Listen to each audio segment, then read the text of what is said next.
Stan. Hi, I'm Gerri. We're churchaholics. Still? Still.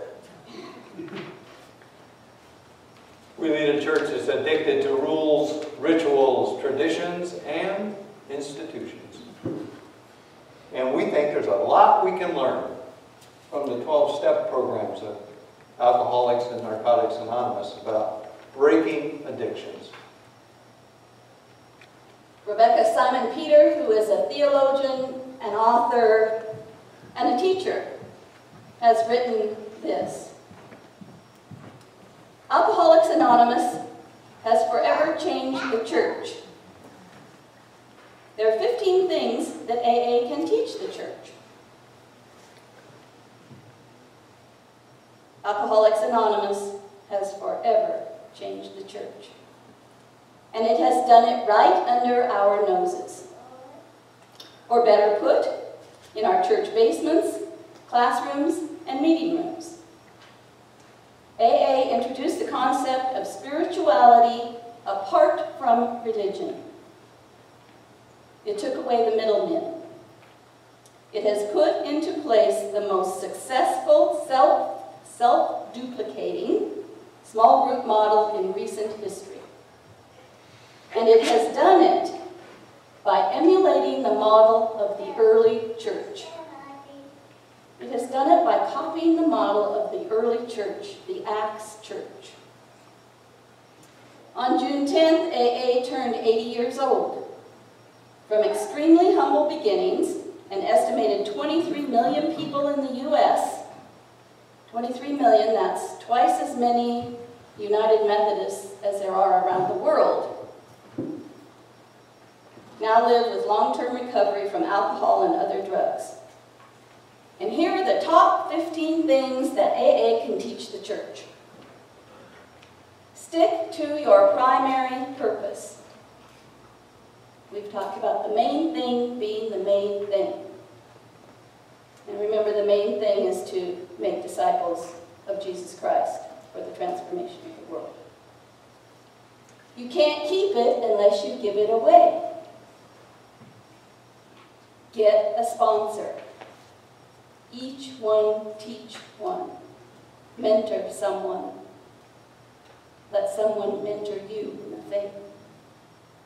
Insist on experiencing God. Promise a spiritual awakening.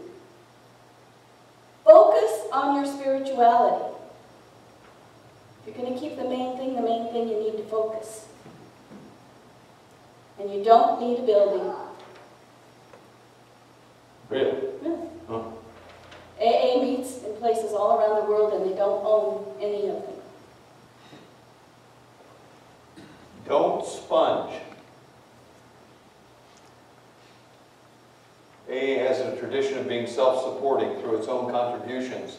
Is your church looking for someone else to foot the bill? There are no stars. Anonymity, not celebrity, is the key to the success of this program. Humility is also a characteristic of Christ. Don't shoot your wounded. Relapsers are welcomed back with open arms. Judgment, or the perception of judgment, is often felt in churches. Have fun. Lots of laughter emanates from AA rooms as people laugh at their former follies. We absolutely insist on enjoying life. Let the hierarchy serve the local group, not the other way around.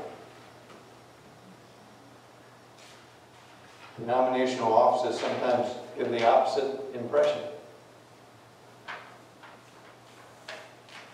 Share your story. Share your story. Early Christians had stories that they couldn't wait to share. Focus on the newcomer. The newcomer is the most important person in every AA meeting. They're actively welcome, told to keep coming back, and encouraged to get a sponsor. Their transformation begins immediately. Churches too often stay focused on the old-timers and are reluctant to make space for newcomers. Expect resurrection. Expect resurrection. People come back from the dead all the time in AA groups. It's what AA specializes in. New life is expected and demanded. What about the church, though? Well, the church is all about resurrection. It's supposed to be. What's that look like? Well, Coming back from the dead. coming back from the dead. Well, way back at the last book of the Bible, almost the last chapter of the last book of the Bible, Revelation 21, I looked again and could hardly believe my eyes. Everything above me was new. Everything below me was new. Everything around me was new. Because the heaven and the earth had been passed away. And the sea was gone, completely passed away. Everything old. Can't be resurrected unless Dead. you die. Yeah. And I saw the holy city. Scary. Yeah, I know. Just a fact. I saw the holy city, the new Jerusalem, descending out of heaven from God, prepared like a bride on her wedding day, adorned for her husband and for his eyes only. And I heard a great voice coming from the throne. See, the home of God is with his people. He will live among them. He will live in them. They will be his people, and God himself will be with them. The prophecies are fulfilled. He will wipe away every tear from their eyes. Death will be no more. Mourning no more. Crying no more. Pain no more. For the first things have gone away. And the one who sat on the throne announced to his creation, whose? His creation? See, I am making all things new.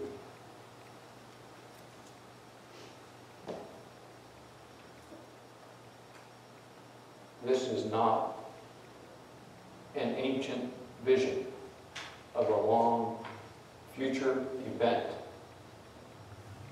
This is the resurrection that God has planned for each and every one of us. Now, don't have to wait. Right now. This is the resurrection. In fact, you sang about it last week.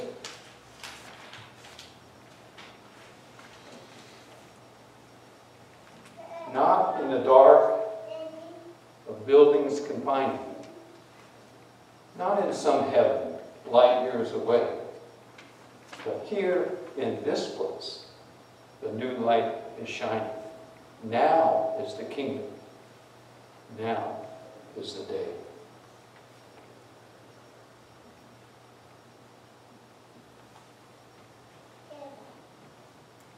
Resurrection.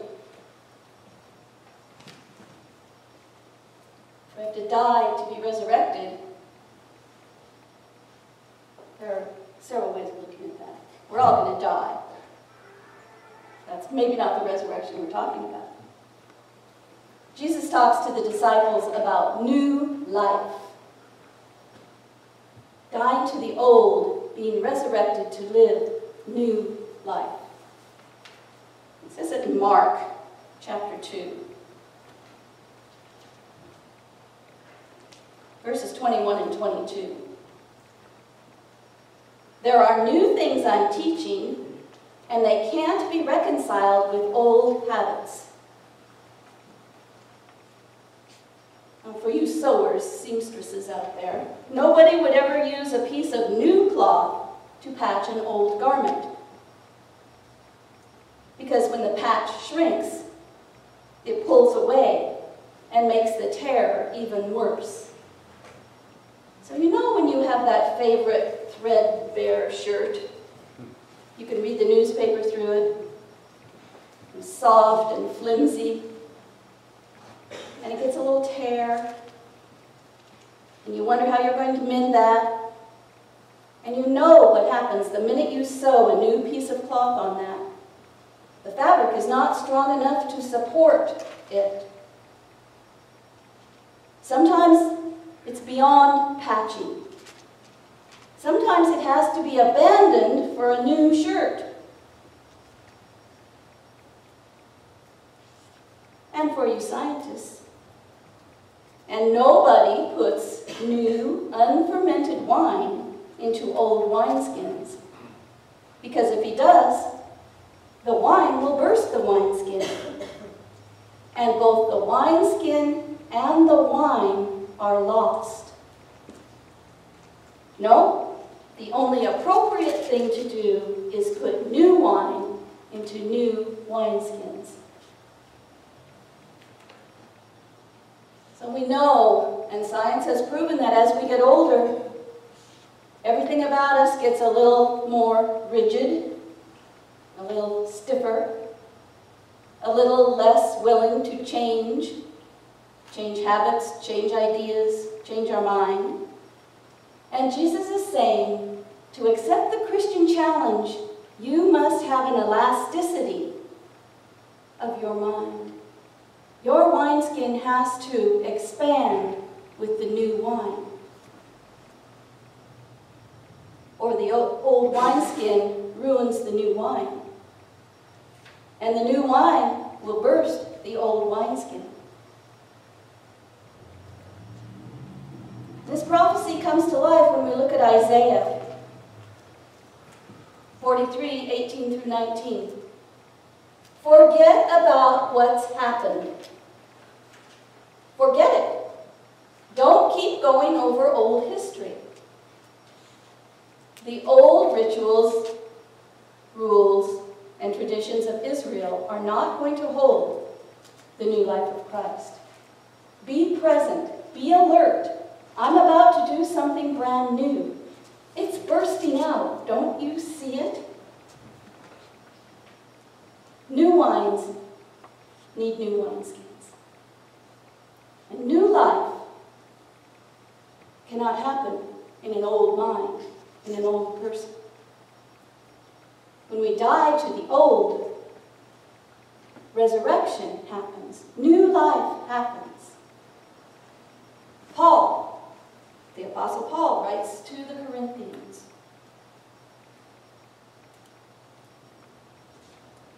therefore, if anyone is united with Christ, that person is a new creation. The old life is gone, and see, a new life has begun. If anyone unites with Christ, that's a mystical, intimate relationship that we can't even explain. But day by day, as you work on that, you become transformed. And united with Christ is more than reformation.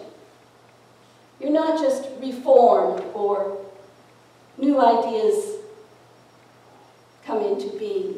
You are a new person at your source, at your very source. What you thought was important before, you can't imagine. You can't imagine why that was number one when you have a new life in Christ. When you die to yourself, to your self-interest, and everything else and everyone else are more important.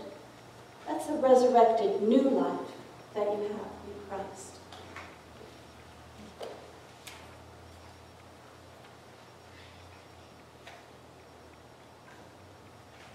You know what I always say? Oh, you always say several things. Oh, okay. Which one? Jesus didn't die to get you into heaven. Jesus died to get heaven into you now.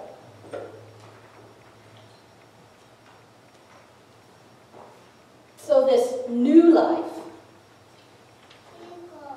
We're talking about personally and as a church. Wow, can you imagine that? What a new church look like. Oh, you mean a new building? Yay! No. Tear this relic down and I build mean church something. without a building. Oh, you don't mean a building. Not necessarily. Oh, you mean a body. Yeah. A body. No. I mean, it could worship anytime, No. not just on Sunday. Sunday is church day. No. Not in a new building, not in a new life, not in a new church, necessarily. Well, a chance to try that on for size. But it's rituals and rules and tradition. Can you imagine a church that actually goes to people instead of waiting for them to come in? It's scary. I mean, that's what the early church did. That's what AA does. Offer opportunities for worship other places and other times. That's exciting. Can you imagine being so pumped up you can't wait to go to church? It's the highlight of your week.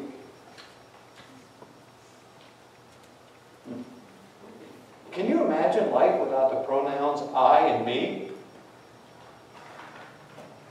Oh, the other focused life. The life that's not focused on me. Yeah, on other people, on Jesus. You have a great imagination. Huh?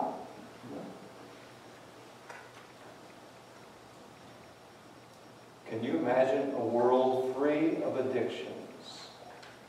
A resurrected world.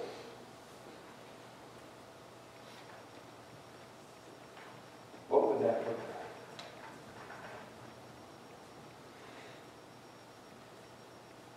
Well, we don't have to guess because I think you read that right from the beginning.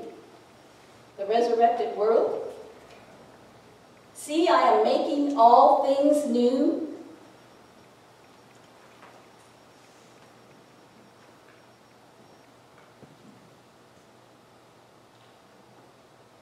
I looked around again and could hardly believe my eyes. Everything above me was new. Everything above me was new. Everything below me was new. This is the Apostle John writing about the vision. Everything below me was new. Everything around me was new because the heaven and earth that had passed away and the sea was gone completely. And I saw the holy city, the new Jerusalem, descending out of heaven from God, prepared like a bride on her wedding day, adorned for her husband and for his eyes only. And I heard a great voice coming from the throne. This is the voice of God, coming from the throne. See, the home of God is with his people.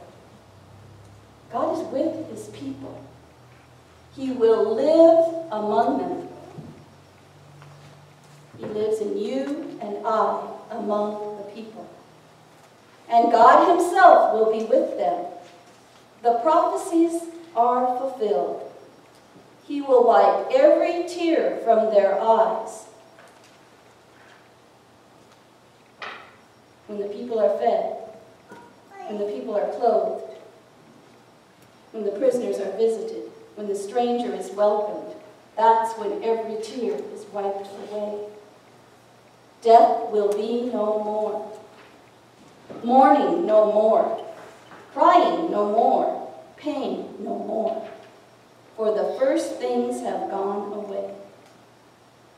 And the one who sat on the throne announced to his creation, see, I am making all things new. Thy kingdom come now, as it is in heaven.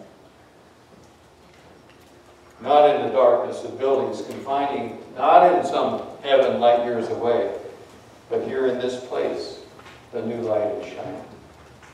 Now is the kingdom. Now is the day. So we have to ask ourselves, are we living Are we living until we die? Or are we dying to the old in order to live? Is this church just living until it dies?